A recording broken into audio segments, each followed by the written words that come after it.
ఆ రోజుల్లో మా విశ్వాసులు నాకు పులిహోర తెచ్చిపెట్టేవాళ్ళు. వారం వారం తెచ్చిపెడుతున్నారు.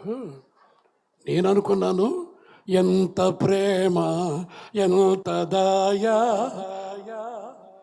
అని చెప్పని అనుకున్న వాళ్ళని చూసి నాకెందుకో, ఒరేయ్ పిచ్చోడా, అసలు వాళ్ళు పులిహోర ఎందుకు తెచ్చిపెడుతున్నారో ఒకసారి కనుక్కో అన్నాడు.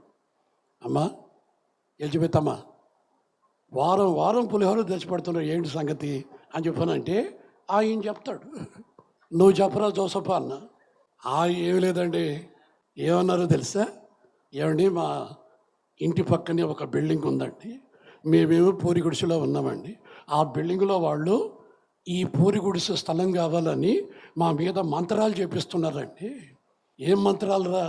మేము ఇక్కడి నుంచి పరారైపోతే ఆ దయ్యాలు వచ్చి మా మీద పడితే మేము వెళ్ళిపోతాం కదా, ఈ స్థలం వాళ్ళకి అమ్మేస్తాం. అదండి వాళ్ళ ప్లాన్.